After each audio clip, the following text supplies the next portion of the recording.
నమస్తే, welcome to Telugu రాజ్యం. ఈరోజు మనతో పాటు ఉన్నారు సీనియర్ అనలిస్ట్ అలానే సోషల్ యాక్టివిస్ట్ కృష్ణకుమారి గారు. మేడంతో మాట్లాడేద్దాం.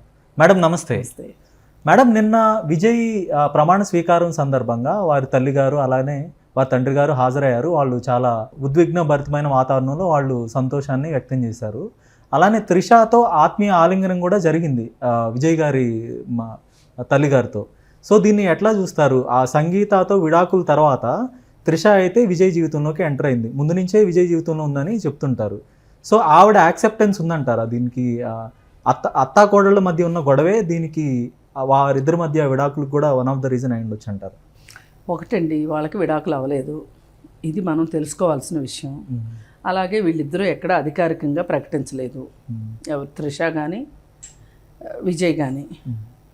ఇకపోతే అంటారా, నిన్న అక్కడ ఆమెకు దొరికిన అటెన్షన్ కావచ్చు, ఆవిడ ప్రవర్తించిన తీరు కావచ్చు, ఏదైనా కానీ చాలామందికి ఏంటంటే ఓహో ఇది నిజమే కాబోసు అనిపించేలాగా ఉన్నమాట అయితే వాస్తవమే. ఏది ఏమైనప్పటికీ వారి కుటుంబంలో ఇబ్బందులు ఉన్నమాట వాస్తవం, గొడవలు జరుగుతున్నమాట వాస్తవం. ఆ గొడవలు తారాస్థాయికి చేరి కొన్ని సంవత్సరాలుగా నడుస్తుంది వాళ్ళకి ఇంట్లో ఫైటు. చివరికి ఈమె ఫిబ్రవరి నెలలో విడాకులకి అప్లై చేసుకోవటంతో ఇంకా అది క్లైమాక్స్కి చేరింది. విడాకులు అయితే రాలేదు. అయితే ఎవరైనా ఏం చెప్తారు అంటే కుటుంబం కాపాడుకో అని చెప్తారు. ఎవరికి చెప్తారు? భార్యకి చెప్తారు, భర్తకి చెప్పరు. ఇప్పుడు మీ అబ్బాయి వేరే అమ్మాయితో ఉంటున్నాడు, నాకు ఇది అనుమానంగా ఉంది, నేను ఈ విషయం గురించి నేను బాధపడుతున్నాను, కొంచెం చూడండి అని ఏ కోడలైనా అత్తగారికి మామగారికి చెప్తే వాళ్ళ దగ్గర నుంచి వచ్చే మొదటి సమాధానం ఏంటి అంటే కొంచెం చూసి చూడనట్టుకో. మగవాళ్ళని రెచ్చగొడితే ఇంకొంచెం రెచ్చిపోతారు, అది నీ కుటుంబానికే ఇబ్బంది, నీకే ఇబ్బంది. భర్త అనేవాడిని నయనో భయానో మంచిగా చెప్పుకోవాలి తప్పితే పోట్లాడితే ఇంకా దూరం అవుతాడు, ఇవే చెప్తారు. ఇంకొంచెం సంస్కారం లేని వాళ్ళైతే ఏం చెప్తారంటే మగాడు తిరుగుతాడు, ఏమవుతుంది తిరిగితే, సాయంత్రం అయ్యేసరికి ఇంటికే వస్తున్నాడు కదా, ఎక్కడా ఉండట్లేదు కదా, ఇంటికే వస్తున్నాడు కదా, బయట ఎన్ని వ్యవహారాలను చేసుకొని ఇంటికే వస్తున్నాడు కదా, నువ్వు ఇలాగే చేస్తే ఇంటికి కూడా రాకుండా పోతాడు, ఇలా చెప్తారు తప్పితే కూర్చోబెట్టి నీ భార్యకి ఇలాంటి ఉద్దేశం ఉంది నువ్వంటే ఆమె బాధపడుతుంది, ఆమె అలా బాధపడకుండా చూసుకోవాల్సిన బాధ్యత నీది. ఇప్పుడు మాకు చెప్పింది కాబట్టి సరిపోయింది, వాళ్ళ అమ్మా నాన్నకు చెప్తే వాళ్ళు వచ్చి మమ్మల్ని కదా అడుగుతారు, ఇదేనా మీ కొడుకుని పెంచే విధానం? అదే మా అమ్మాయి అయితే ఇలా చేస్తే మీరైతే ఊరుకుంటారా, ఇలాంటి మాటలన్నీ వస్తాయి నాన్న అని చెప్పుకోవాల్సిన బాధ్యత తల్లిదండ్రులకు ఉంది. చెయ్యరు అబ్బాయి తల్లిదండ్రులు, ఎందుకంటే వాళ్ళకి ఉన్న ప్రేమ అభిమానం కావచ్చు, లేదు అనుకుంటే వాళ్ళకి ఇంకొక రకంగా పెళ్ళి అయితే చేస్తారు. కానీ కొంతమంది తల్లిదండ్రులు కొడుకులకి అలాగే కూతుర్లకైనా సరే వాళ్ళతో కలిసి ఉంటారని వీళ్ళు భరించలేరు కొంతమంది తల్లిదండ్రులు. సమాజంలో జరిగేదే ఇది. అందుకని వీళ్ళు సెలబ్రిటీస్ కాబట్టి వీళ్ళ ఇళ్ళల్లో అలాంటివి జరగవని కానీ, వాళ్ళు మామూలు భార్యాభర్తల్లాగా ఉండరని కానీ, వాళ్ళ ఇంట్లో ఇంకేంటో స్పెషల్గా జరుగుతాయి అని కానీ ప్రజలు అనుకుంటూ ఉంటారు. ఇది అమాయకత్వం. మన ఇళ్ళల్లో జరిగేదే వాళ్ళ ఇళ్ళల్లో జరుగుతుంది, అంతకంటే భిన్నంగా ఏమి ఉండదు. మనం తినేదే తింటారు వాళ్ళు కూడా, కాకపోతే కొంచెం ఖరీదైనవి తింటారు. ఇప్పుడు మనం అన్నం తింటున్నాం అనుకోండి, వాళ్ళు ఏదో ఇంకేదో మెక్సికన్ రైసో లేకపోతే ఇంకోటో తింటారు. అంతేగాని తిండి అయితే ఇదేగా తినేది, మనుషులు తినే తిండే కదా తింటారు, అందు దేవతలు తినే తిండి అయితే తినరు కదా, ఎంత డబ్బులు ఉన్నప్పటికీ, ఎంత సెలబ్రిటీలు అయినప్పటికీ. అందుకని ఏంటంటే సమస్యలు కూడా మన ఇళ్ళల్లో ఉన్నట్టే ఉంటాయి అక్కడ కూడా. ఎందుకంటే కుటుంబ వ్యవస్థ అనేది అన్ని చోట్ల ఉన్నది, అన్ని చోట్ల అదే. అందుకని ఇక్కడ ఒక భార్యాభర్త ఇబ్బంది పడుతున్నారు అని అంటే దీన్ని ఎంతో కొంత తాత్కాలికంగానైనా సరిచేయవలసిన బాధ్యత మట్టుకు ఇటు తల్లిదండ్రులదైనా కానీ అటు తల్లిదండ్రులైనా. ఇప్పుడు సమస్య అమ్మాయి వైపు నుంచి వచ్చిందనుకోండి, ఆ తల్లిదండ్రులు కూడా ఎంతో కొంత కృషి చేయాల్సిన అవసరం ఉంటుంది. పెళ్లి చేసేసాం అయిపోయింది మీరు బంగాళాఖాతంలో దూకేయండి అంటే కుదరదు. ఇటు వీళ్ళైనా సరే పెళ్లి చేసేసాం కదా ఇంక మీ చావు మీరు చావండి అంటే కుదరదు. అందుకని మీరు కొంచెం చూసుకోవాల్సిందే. అయితే ఇక్కడ వీళ్ళ విషయంకి వచ్చేసరికి ఇక్కడ ప్రస్ఫుటంగా త్రిష అనే వ్యక్తి కనిపిస్తుంది. ఈ త్రిష అనే వ్యక్తికి కూడా మీడియా కూడా అనవసరమైన ప్రాధాన్యత ఇస్తుంది, ఒక హైప్ ఇస్తుంది అని అనిపించింది నిన్న కూడా. ఎక్కువసార్లు ఆమెని చూపించటము, క్యాప్చర్ చేయటము, ఆవిడ భావోద్వేగాలన్నీ చూపించటము, ఇవన్నీ అవి నిజంగా ఇప్పుడు మీడియాకు కూడా కావాల్సింది ఏంటి, 10 మంది మాట్లాడుకోవటం కావాలి, అంతకుమించి ఇంకేం కాదు కదా. అందుకని ఎంతటి వివాదం లేని దాన్నైనా వివాదం చేయటమే మీడియా అన్నట్లు మీడియా తయారైంది ఇప్పుడు. అందుకని ఇప్పుడు ఒకళ్ళు చేశారు ఇంకోళ్ళు చేయకపోతే ఎట్లా అన్నట్లుంది. ఇప్పుడు నేను ఎందుకు ఇంత బాధగా అంటున్నానంటే ఇప్పుడు త్రిష కానీ విజయ్ కానీ ఎక్కడా ఎప్పుడు చెప్పలా. ఇప్పుడు కలిసి ఉన్నామని కానీ అసలు ఏమీ చెప్పలే వాళ్ళు, అన్నీ మనమే అనుకుంటున్నాం. పైగా ఇంకొకటి ఏంటంటే ఏం జరుగుతుంది ఇక్కడ, వాళ్ళిద్దరు సినిమాల్లో సహనటులు. ఇప్పుడు సహనటులు అయినప్పుడు ఎంతో కొంత సాన్నిహిత్యం ఉంటుంది, ఫ్రెండ్షిప్ ఉంటుంది. ఇప్పుడు ఇద్దరు హీరోలు కలిసి బాగా ఉన్నారనుకోండి, భలే ఉన్నారు కృష్ణార్జునులాగా అంటారు. అదే ఒక ఆడమగా ఉండేసరికి సంథింగ్ అనే అనుకుంటారు తప్పితే అసలు ఇది మన ఆలోచన విధానంలో కూడా ఈ మార్పు రావాలేమో. జెండర్ ఈక్వాలిటీ అనేది ఫ్రెండ్షిప్ కూడా వర్తిస్తుంది కదా. అదే నేను అనేది. ఇప్పుడు ఇద్దరు జెండర్గా ఎందుకు చూస్తున్నారు మీరు, ఇద్దరు మనుషులుగా ఎందుకు చూడలేకపోతున్నాం మనము, మీడియా కూడా చూడలేకపోతుంది.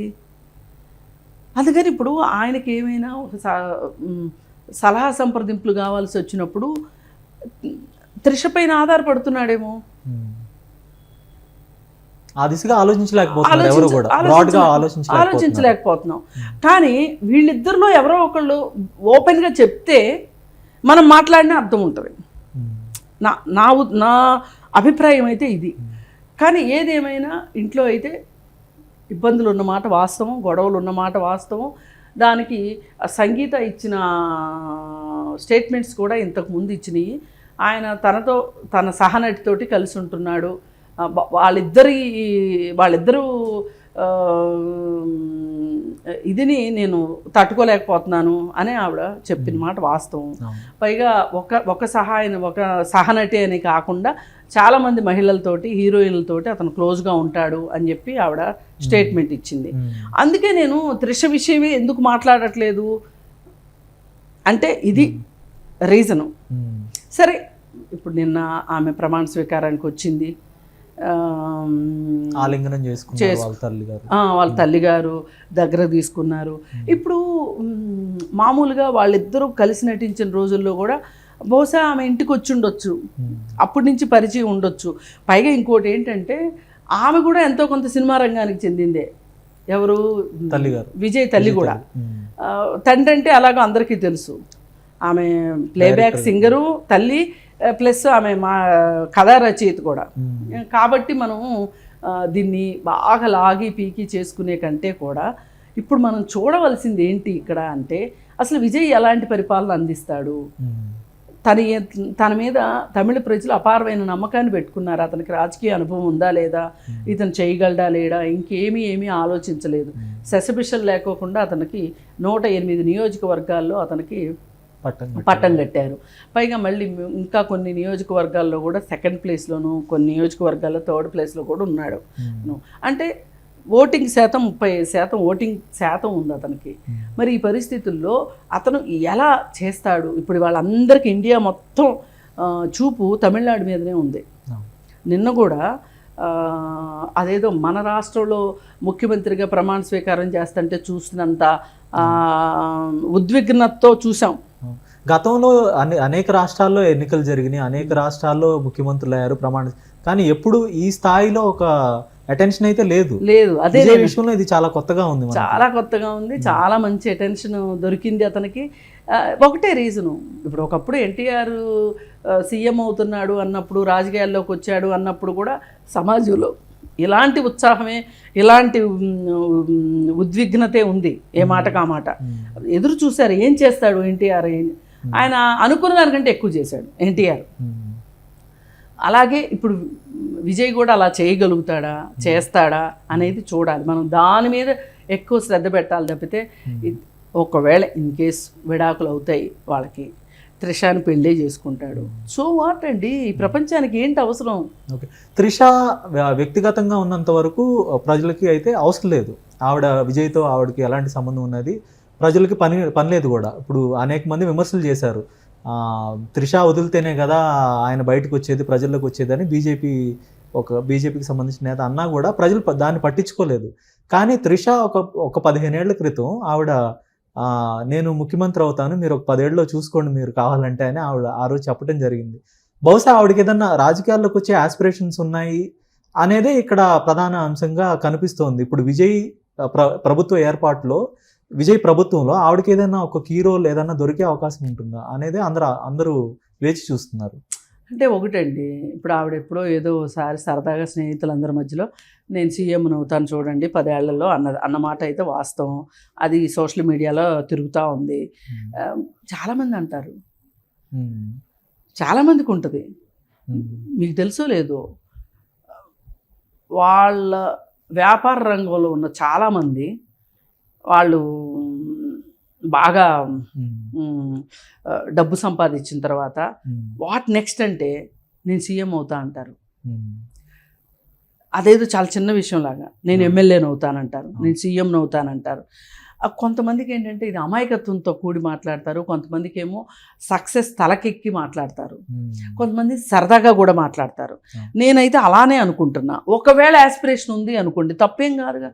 మన దేశంలో సినిమా యాక్టర్లు రాజకీయాల్లోకి రాకూడదని లేదు, మహిళలు రాజకీయాల్లోకి రాకూడదని లేదు. చాలా మంది వచ్చారు, జయలలిత గారు, హేమాలిని గారు సినీ నేపథ్యం నుంచి. కాబట్టి ఆమెకు కూడా ఆస్పిరేషన్ ఉంటే, ఆమె యాక్సెప్టెన్స్ ఉంటే ఖచ్చితంగా వస్తారు. మళ్ళీ పైగా ఇంకొకటి ఏంటి అంటే, నేను డే 1 నుంచి ఇదే స్టాండ్ మీద ఉన్నానండి.